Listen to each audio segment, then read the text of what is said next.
Assalamualaikum warahmatullahi wabarakatuh. Nama saya Juanda Putra, NPM saya 100.400.19145. Pada kesempatan kali ini saya akan memaparkan presentasi video spesial yang berjudul Tanggung Jawab Perawat atas Kelalaian dalam Memberikan Dosis Antibiotik Tanpa Persetujuan Pasien, ditinjau dari Undang-Undang Nomor 36 Tahun 2014 tentang Tenaga Kesehatan, junto Undang-Undang Nomor 44 Tahun 2009 tentang Rumah Sakit. Latar belakang. Dalam Undang-Undang Nomor 36 Tahun 2009 tentang Kesehatan menyatakan bahwa kesehatan merupakan keadaan sejahtera dari badan, jiwa, serta sosial yang membuat setiap orang untuk hidup produktif secara sosial dan ekonomis.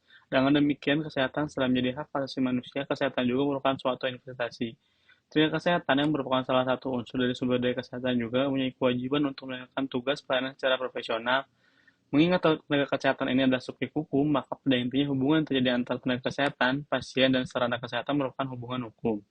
Pada hakikatnya, tenaga kesehatan berhak mendapatkan perlindungan hukum dari kaidah-kaidah hukum positif yang berlaku. Pasal 28 di ayat 1 Undang-Undang 1945 menyebutkan bahwa setiap orang berhak atas pengakuan jaminan perlindungan dan kepastian hukum yang adil serta perlakuan yang sama di hadapan hukum. Selanjutnya adalah perawat. Menurut Undang-Undang Nomor 38 Tahun 2014 tentang Keperawatan menjelaskan bahwa perawat adalah seorang yang telah lulus tinggi keperawatan baik di dalam maupun di luar negeri yang diakui pemerintah sesuai dengan ketentuan peraturan perundang-undangan. Perawatan adalah kegiatan yang memberikan asuhan kepada individu, keluarga, kelompok, ataupun masyarakat baik dalam keadaan sakit maupun sehat. Selanjutnya adalah pasien. Pasien adalah setiap orang yang melakukan konsultasi masalah kesehatannya untuk memperoleh pelayanan kesehatan yang diperlukan baik secara langsung maupun tidak langsung. Berdasarkan Pasal 1 Angka 4 Undang-Undang Nomor 44 Tahun 2009 tentang Rumah Sakit, pasien adalah setiap orang yang melakukan konsultasi masalah kesehatannya untuk memperoleh pelayanan kesehatan yang diperlukan, baik secara langsung maupun tidak langsung di rumah sakit. Kewajiban pasien adalah memberikan informasi dengan jujur dan selengkapnya tentang penyakit yang diderita kepada dokter atau tenaga medis yang merawat. Kewajiban pasien diantaranya, pasien berwajib untuk mematuhi segala instruksi dokter dan perawat dalam pengobatan pasien. Pasien wajib memberikan informasi dengan jujur dan selengkapnya tentang penyakit yang diderita kepada dokter yang merawat.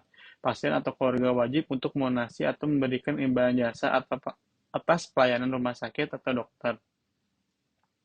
Kronologi singkat kasus. Pada kasus ini bernama Sakti Fernando, yaitu pada Senin malam tanggal 15 Februari 2022, korban mengalami kecelakaan sehingga mengakibatkan luka ringan di bagian kaki dan tangan sehingga dibawa ke rumah sakit umum Exumun yang berada di kota Medan. Keluarga korban minta pihak rumah sakit bahwa adiknya alergi terhadap obat antibiotik.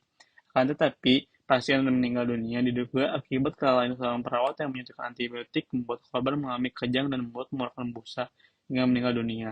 Sementara itu, pihak rumah sakit masih menutup diri terkait dugaan kelalaian perawat dan dokternya. Sebelumnya, korban telah melapor kepada pihak kepolisian untuk melakukan autopsi ke rumah sakit Bayangkara, Medan. Selanjutnya adalah identifikasi masalah. Yang pertama, bagaimana tanggung jawab perawat dalam memberikan dosis antibiotik tanpa persetujuan pasien. Yang kedua adalah bagaimana perlindungan hukum bagi pasien akibat kelalaian perawat di rumah sakit dalam memberikan obat antibiotik tanpa persetujuan pasien. Selanjutnya adalah metode penelitian yang saya pakai. Metode penelitian ini adalah juridik normatif. Untuk metode analisis data, saya memakai teknik kualitatif, dan untuk spesifikasi penelitian, saya memakai descriptive analysis, dan untuk metode teknis pengumpulan data, saya memakai studi kepesertaan data sekunder. Selanjutnya adalah pembahasan pelaksanaan pemberian obat antibiotik tanpa persetujuan pasien. Penelitian antibiotik merupakan salah satu obat yang paling sering diresepkan di seluruh dunia untuk mengatasi infeksi oleh bakteri. Menyediakan obat antibiotik oleh perawat kepada pasien. Melaksanakan pemberian obat secara benar dan sesuai instruksi dokter, mendokumentasikan dengan benar dan memonitor efek dari obat merupakan tanggung jawab dari semua perawat yang terlibat dalam pemberian obat. Jika obat tidak diberikan seperti yang seharusnya, maka kejadian medical error dapat terjadi. Macam-macam terapi obat antibiotik, terapi empiris, dan terapi definitif. Ini adalah kasus-kasus serupa tahun 2018 dan tahun 2022 yang berada di Rumah Sakit Awalbro dan di Rumah Sakit Hermina. Selanjutnya adalah pembahasan tanggung jawab perawat dalam memberikan dosis antibiotik tanpa persetujuan pasien yang terjadi dalam Undang-Undang Tenaga Kesehatan. Berdasarkan teori tanggung jawab yang sudah dijelaskan bahwa perawat ini termasuk dalam tanggung jawab akibat perbuatan melanggar hukum yang dilakukan karena kelalaian, sejalan dengan Pasal 58 ayat 1 Undang-Undang Nomor 36 Tahun 2009 tentang Kesehatan. Ketentuan aturan tersebut menjadikan pasien dapat meminta sebuah pertanggungjawaban kepada perawat selaku penjaga kesehatan. Adapun dalam Pasal 77 Undang-Undang Nomor 36 Tahun 2014 tentang tenaga kesehatan, setiap pendidikan kesehatan yang dirugikan akibat kesalahan atau kelalaian tenaga kesehatan dapat meminta ganti rugi sesuai dengan ketentuan peraturan perundang-undangan. Lanjutlah perlindungan hukum bagi pasien kelalaian perawat di rumah sakit memberikan obat antibiotik tanpa persetujuan pasien.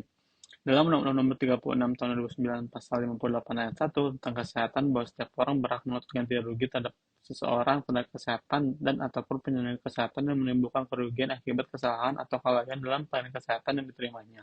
Perlindungan ini sangat penting dari timbulnya akibat kelalaian atau kesalahan itu dapat mengakibatkan kematian atau kerugian orang lain yang dimaksud kerugian fisik adalah hilangnya atau tidak berfungsinya seluruh atau sebagian organ tubuh.